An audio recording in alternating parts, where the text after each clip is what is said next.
Hello नमस्कार।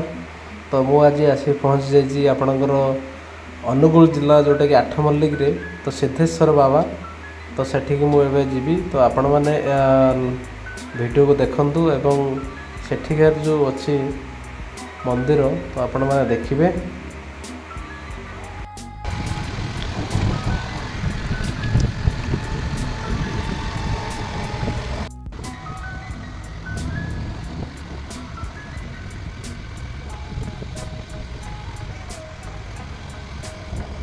तो ये अनुगुल जोटा कि ब्लॉकटा पार होगला तो आप देखिपारे से जगार कि बाट गला तो आप मंदिर पाखे हो तो बर्तमान ये सब गाँ आड़ा बर्तमान जाऊँगी से रास्त गला दृश्य आप देखिए रास्ता मैंने बहुत उचा अच्छी खाल भी अच्छी तापर बहुत एपटे पहाड़ अच्छे आ गए ब्लॉक मुझे देखी पहाड़ जो अच्छी हाथी से जावास से विषय अच्छी गोटे भिडियो पुणी आसवे से ब्लॉग आप देखते ब्रिजा एता तो देखिए ब्रिज पर अल्प हार्डली 100-200 मीटर पर आपंकर पाइबे मंदिर पड़े बहुत बड़ बड़ पहाड़ एपट अच्छी तो देखिपे।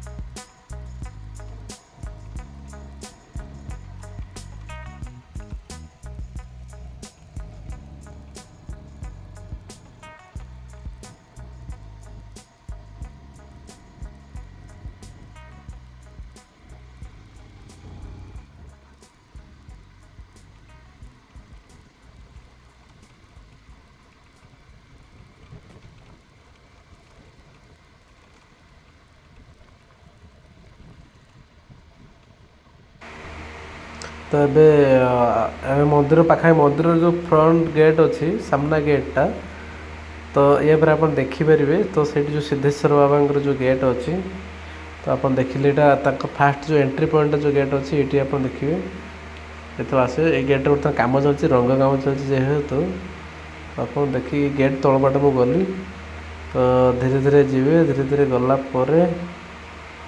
आपण तो ब्रिज पार है माने आप जो आमर गेट पार है तो से आसिले आसिक आप भितर गोटे अच्छी भितर जावाई बाट से मंदिर को तो आपण मैंने देखिपारे भितर मुझे जी बाइक धरी जावाक पड़े एकुटिया तो निजे बाइक ड्राइव कर भिडियो माने भिडियो भी कराऊ तो आप भर देखिए राइट टर्न मारले ये भी आ गए जो गेट अच्छे देखिपारे सिद्धेश्वर लिखाई देखो तो सी सिद्धेश्वर बाबा तो या भितर एवं बर्तमान मंदिर entry point you start actually तो से गेट कराई गोटे लोक मैंने ये देखा माने माने ये करने तो भितर यही जिनटा ही आप देखिए ये जिन देखिले आप भितर जी देखिए।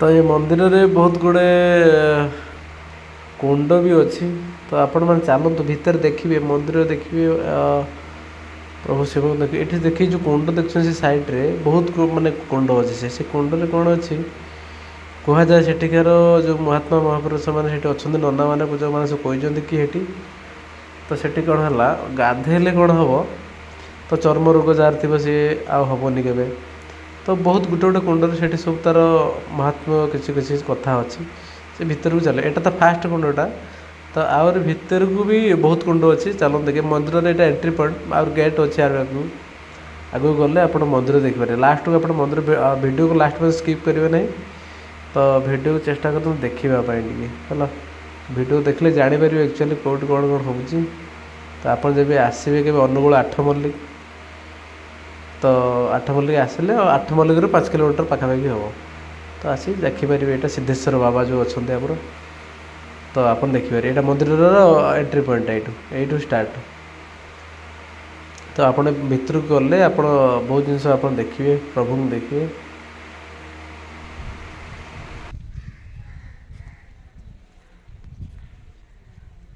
ତ ମନ୍ଦିର ଦେଖିଲେ ମନ୍ଦିରରେ ଦେଖୁଛନ୍ତି ମନ୍ଦିର ବାହାରୁ ଦେଖୁଥିଲେ ଏଠୁ। ତ ଏଠି କୁଣ୍ଡ ବି ଅଛି ସେଠିକି ଆପଣ ଦେଖେଇବି ରୁହନ୍ତୁ। ବର୍ତ୍ତମାନ ଏଇଟା ଦେଖନ୍ତୁ ମନ୍ଦିର। ହଁ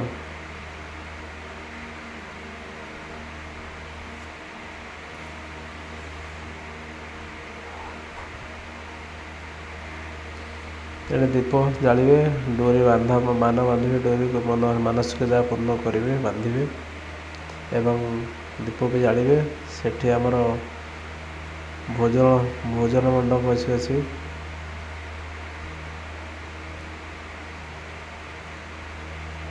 ତ ଏଇ ଯେଉଁ କୁଣ୍ଡଟା ଦେଖନ୍ତୁ ଫାଷ୍ଟ କୁଣ୍ଡ, ଏଇ କୁଣ୍ଡ ବି ଆପଣ ଏଠି ଗାଧୋଇ ପାରିବେ। ଯଦି ଗାମୁଛା ନେଇକି ଯଦି ଆସିବେ ଆପଣ ଗାମୁଛା ଦେଖିବେ ଗାଧୋଇକି ଇଏ କରିବେ, ଗାଧୋଇ ପାରିବେ ଏଠି। ତ ବହୁତ ଗୁଡ଼ାଏ କୁଣ୍ଡ ଆଗରୁ ବି ଥିଲା, ଏବେ ସବୁ କିଛିଟା କୁଣ୍ଡ ଏବେ ବନ୍ଦ କରିଦେଇଛନ୍ତି, ଏବେ କିଛି କୁଣ୍ଡ ଚାଲିଛି। ତାପରେ ମନ୍ଦିର ବାହାର ସାଇଡ଼୍ରେ ଏଠି କୁଣ୍ଡ ଅଛି। ତ ଆପଣ ଦେଖିବେ ସେ ସେଇଟା ମଧ୍ୟ ଏଠି ଗୋଟେ ଆହୁରି କୁଣ୍ଡ ଦେଖିଲେ, ଏଠି ଗୋଟେ କୁଣ୍ଡ ଆହୁରି। ହଁ ତାପରେ ଏବେ ବର୍ତ୍ତମାନ ଆସନ୍ତୁ ପୁଣି ଆଉ ଗୋଟେ କୁଣ୍ଡ ଦେଖିବେ। ତ ଏଠି ଗୋଟେ ଆହୁରି କୁଣ୍ଡ ଦେଖିଲେ, କେତେ କୁଣ୍ଡ ଦେଖନ୍ତୁ ଆପଣ ଦେଖିବେ, କୁଣ୍ଡ ଦେଖିବେ ଆପଣ ଦେଖନ୍ତୁ। ଆଉ ଯେଉଁ ଆଗରେ ଗୋଟେ କୁଣ୍ଡ ଅଛି ସେଠି ଗରମ ପାଣି ହେଉଛି, ମାନେ ସେଠି କିଛି ବି ମାନେ ଇଲେକ୍ଟ୍ରିସିଟି ସେମିତି କିଛି କନେକ୍ସନ୍ ନାହିଁ।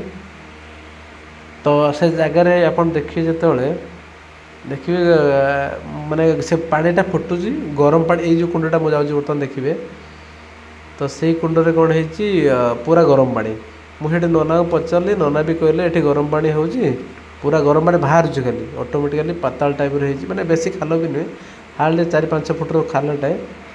ସେଠି କିନ୍ତୁ ଗରମ ପାଣି ବାହାରିଛି। ମୁଁ ସେଇଠୁ ବି କ'ଣ କଲି, ମୁଁ ଭାବିଲି ମିଛ ବୋଧେ, ତଥାପି କ'ଣ କଲି ମୁଁ ସେ କୁଣ୍ଡକୁ ଦେଖିଲି, ଏଇ କୁଣ୍ଡଟାକୁ ଦେଖି ସାଇଡ଼୍ରେ ଯେଉଁ ନାଳ ଗୋଟେ ଅଛି ସେଠି ଦେଖିଲି କି ମୁଁ କାଳେ ମାନେ ଗରମ ପାଣି ମୁଁ ଯାଇକି ନିଜେ ବି ସେଠି ସେ ଜାଗାରେ ମୁଁ ଟେଷ୍ଟ ବି କରିଛି ହେଲା। ତ ସେ ଜାଗାରେ ଦେଖିବେ ଚାଲନ୍ତୁ, ମୁଁ ଦେଖେଇବି କେତେ ଗରମ ଅଛି, ଏତେ ଗରମ ଯେଉଁଟାକି ମୁଁ ହାତ ମାରିଲି ମୋ ହାତ ଇଏ ହେଇଗଲା। ତ ଏ କୁଣ୍ଡକୁ ଦେଖିଲେ ତ ଆପଣ ଚାଲନ୍ତୁ ସାଇଡ଼୍ରେ ରୁହନ୍ତୁ, ମୁଁ ଦେଖେଇବି।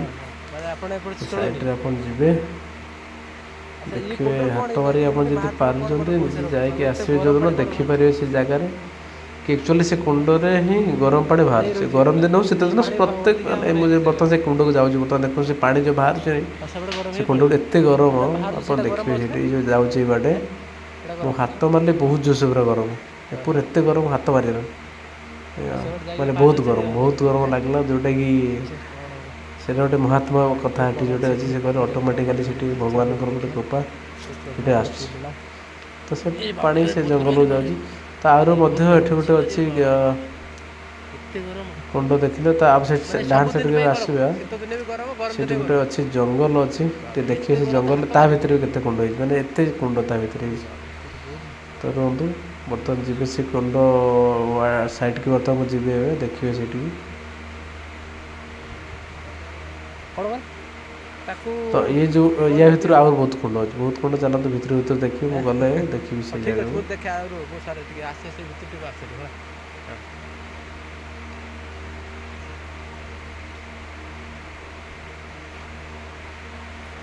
ଏ ଭିତରେ ବହୁତ ଭଲ କାମ ହେଇଛି, କୁଣ୍ଡ ବି ବହୁତ ଭଲ କାମ ବି ହେଇଛି ଗଭର୍ଣ୍ଣମେଣ୍ଟ ସରକାର ତରଫରୁ, ଏବଂ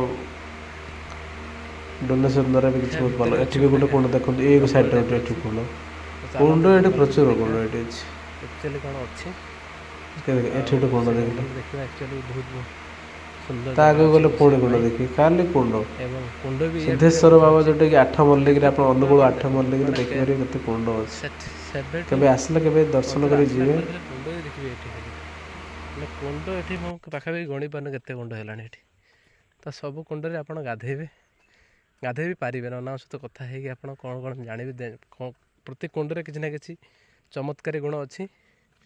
ତ ଆପଣ ଚାହିଁଲେ ଦେଖିପାରିବେ। ଆସିକି ଅନୁଗୁଳରେ ଆପଣ 8 ମଲ୍ଲିକ ତ ଆସିବେ, ଏଠି ଦେଖିପାରିବେ। ତ ଦେଖୁଛନ୍ତି ସେଠି ମଧ୍ୟ ଗୋଟେ କୁଣ୍ଡ ଅଛି, ଏଠି ମଧ୍ୟ କୁଣ୍ଡ ଗୋଟେ ଅଛି, ଏଠି ଗୋଟେ ଅଛି। ତ ଆଉ ସେ ଭିତରକୁ ମଧ୍ୟ ଅଛି କୁଣ୍ଡ, ପୁଣି ୟା ଭିତରେ